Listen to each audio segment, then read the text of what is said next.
छत्तीसगढ़ में नशे और अफीम की खेती का जाल कितना गहरा हो चुका है, इसका अंदाजा आप इसी से लगा सकते हैं कि सिर्फ 15 दिनों के अंदर अफीम की खेती के 4 बड़े मामले सामने आ चुके हैं। और अब रायगढ़ में तरबूज और ककड़ी के नाम पर अफीम की खेती करने का मामला सामने आया है। लगता है अफीम की खेती करने वालों को यह पता चल गया है कि छत्तीसगढ़ की जमीन और व्यवस्था अफीम के लिए सबसे बढ़िया है। रायगढ़ जिले के आमाघाट इलाके में करीब 1 से 1.5 एकड़ की जमीन पर अवैध अफीम की खेती पकड़ी गई है। स्क्रीन पर लहलहाती हुई हरी और गुलाबी फसल देखिए। जिस जमीन को धान का कटोरा कहा जाता है, यह उसी जमीन पर है। और इस फसल को छत्तीसगढ़ की जमीन पर उगाने वाला है मार्शल सांगा, जो मूलतः झारखंड का रहने वाला है और इसकी शादी 10 साल पहले छत्तीसगढ़ में हुई थी। बताया यह जा रहा है कि इसी ने अपने कुछ साथियों के साथ मिलकर अफीम की खेती की।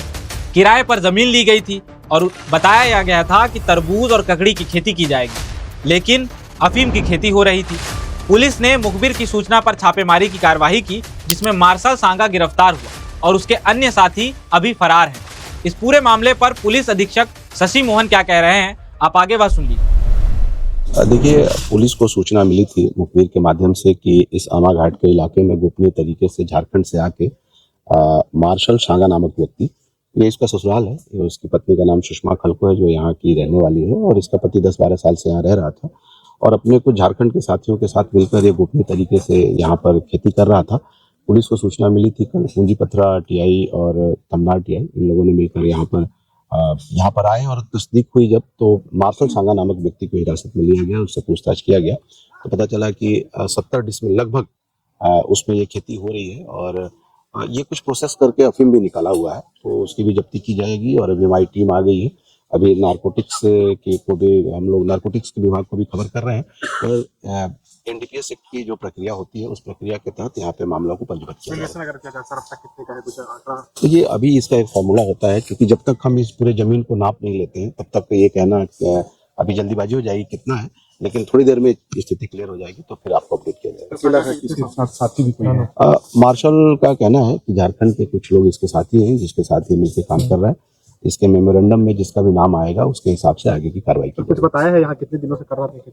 अभी इसके प्रारंभिक की पूछताछ हुई है, उसके हिसाब से अभी कुछ दिन पहले यहाँ आकर इस तरीके की एक खेती करने का काम शुरू किया। छत्तीसगढ़ प्रदेश में लगातार अफीम की खेती के मामले सामने आ रहे हैं। आपको याद होगा कि पहला मामला 7 मार्च दुर्ग के समोदा गांव से सामने आया था, जिसमें लगभग 7 से 8 करोड़ रुपए की अफीम जब्त की गई थी। उसके बाद 10 मार्च को बलरामपुर के कुसमी से 3 एकड़ की ज़मीन पर अफीम की खेती का मामला सामने आया था और इस पूरे मामले में 7 आरोपियों को गिरफ्तार किया गया था। 12 मार्च को बलरामपुर के ही एक दूसरे खेत से सामने आया था मामला, और अब चौथा मामला 20 मार्च को रायगढ़ के तमनार ब्लॉक से सामने आया है। लगातार प्रदेश से इस तरह के अफीम के मामले सामने आ रहे हैं और सियासत भी गर्मा गई है।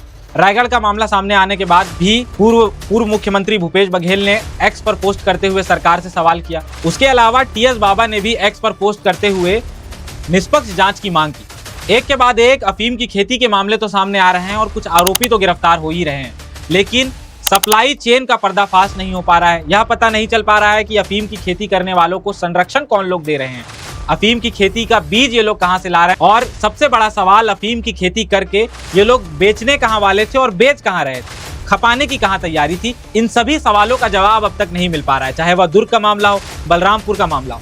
इन सभी सवालों का जवाब कहीं भी नहीं मिल पा रहा है। अब देखने वाली बात यह रहेगी कि इन सभी सवालों के जवाब कब आपके और हमारे सामने आते हैं।